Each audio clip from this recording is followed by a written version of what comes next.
Your brain is the most powerful weapon in the world.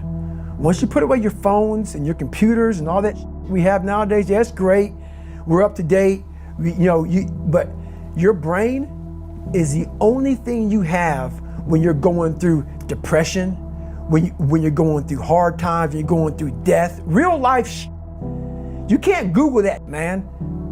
You're alone. You're alone. You may have a shrink you're going to, you may have a best friend you're going to, but there's 24 hours in the day where you're alone in this brain, and your brain is talking to you in all kinds of ways, and it wants to control you and pull you in these different pockets. If you can't control your own brain and your brain controls you, you got to tell your brain where you want to go and how you want to go and how you want to get there. You got to control it. If not, it's over.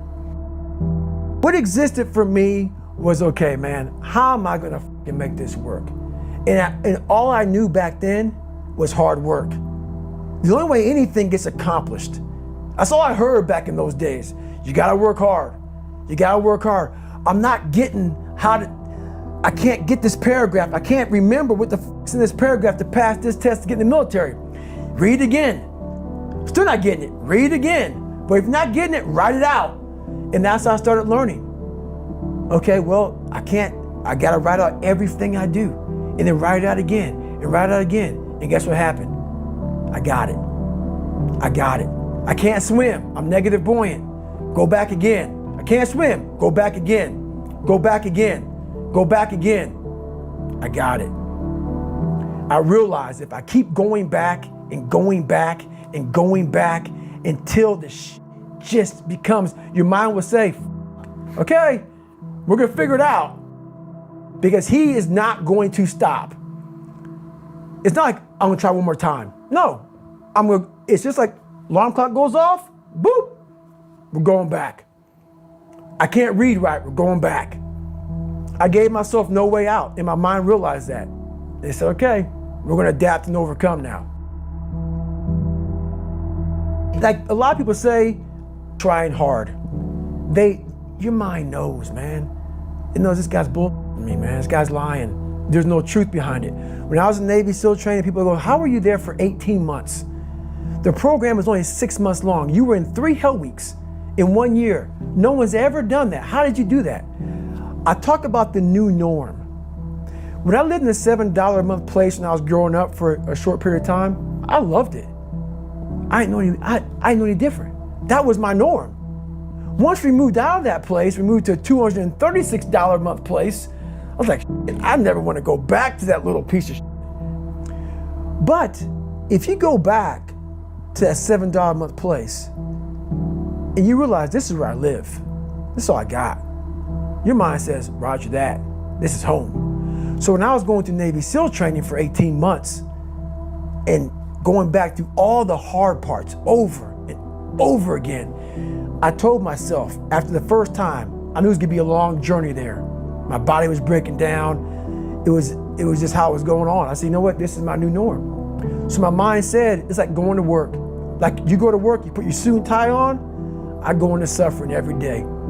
Every day, suffering, being broken, duct taping my feet up, stress fractures, shin splints, being broken. This is my new norm. And your mind says, if we're not broken, this ain't normal. We gotta be broken. So then your mind starts to get tougher and tougher and more callous. People go, how did you run on broken feet? Broken shins. My mind knew this is how we operate. We're in Navy SEAL training. This is what we are. I became hell. And that became my new norm. I gave myself no way out. There was nothing outside these walls of hell. Nothing. I love God, but for a short period of time, I became the devil, because that was hell. I became the boss, the owner, the CEO of Navy SEAL training. That was my mindset. And that's how you get through things. You immerse yourself in wherever it is, and you become that. You become that and give yourself no way out. When I was 297 pounds and I was fat as hell trying to be a Navy SEAL, the scariest thing in the world to me, even to this day, was that could have been the rest of my life. I thought then I was trying hard. That's the scariest thing in the world. I thought then 297 pound, working for Ecolab, spraying for cockroaches, making $1,000 a month. I thought that was me at my 100% potential. Come to find out, a few years later, I wasn't anywhere near that. 106 pounds less, graduated Navy SEAL training, went on to do all these other things. Looking back on that, that was me trying hard. That's why people gotta understand, what is in us, we have no idea until we start trying hard. And I mean really trying hard, where you're obsessed with, hey, this is my new norm. My new norm is that, wow, this isn't always fun. It's not always meant to be fun. And that's when you know you're trying hard. People hear my story and think this guy is sadistic. I realized how the brain works. I figured out how the brain works. I'm a scared kid, and that's what gives me so much power. I had no foundation, and I built this off of just researching the mind. The feeling you get is basically invincibility. You realize that you can't do it all the time. When you need to do it, I know I can go to a place that I can live in. And when you know that you can run on broken legs and you can do certain things that a lot of people can do, but they're not willing to do, this power, this sympathetic nervous system of fight or flight, and you're fighting, it gives you this charge of energy of when you're sitting there at 3:30, 4 o'clock in the morning and you're duct taping your feet up because they're broken, and you're doing it by yourself, and you're going through arguably one of the hardest training in the world. And these guys, most of them are healthy, and you're going through it broken, and you're already at a disadvantage, but you're still there. You can feed into that and tap into that for a lot of power. But if you look at it, well, I'm broken, man. I'm not gonna make it. But if you look at it as, man, I'm broken and I'm still here, and I'm fighting, and I'm gonna find a way to get through this, because I have no other place to go. It gives you a lot of power. When things start to suck really, really bad, my brain and a lot of people's brain, they don't go to your dad beating you up. Your brain says, we gotta get the out of here. This is miserable. So anger goes away a lot of times when you're suffering, because your brain just says, we gotta run, we gotta go. So that anger is not popping up saying, oh, I wanna show them, I wanna show those people. No, there has to be a much deeper, when I say deeper, it has to be down to mineral soil. It has to be down to that nice mineral soil where nothing can burn. You can't burn dirt. So it has to be down that low, that literally is something in you that's at the core of your soul. But you don't find it unless you spend a lot of time with what you want to be in life.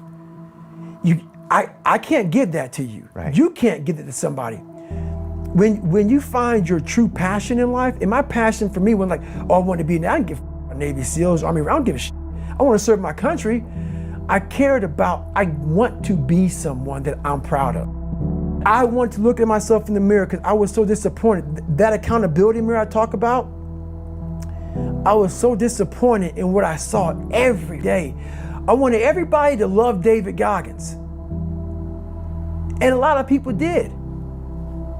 I didn't love myself. But I knew a lot of us want to find peace first. So people say, man, you always talk about this suffering and pain and I'm at peace right now because I went through that. Right? You don't find peace first. If you do, Merry Christmas. More power to you. More power to you. I found peace on the opposite end of finding myself. And no one really finds themselves without going through trials, tribulations, suffering, accountability. And accountability is suffering.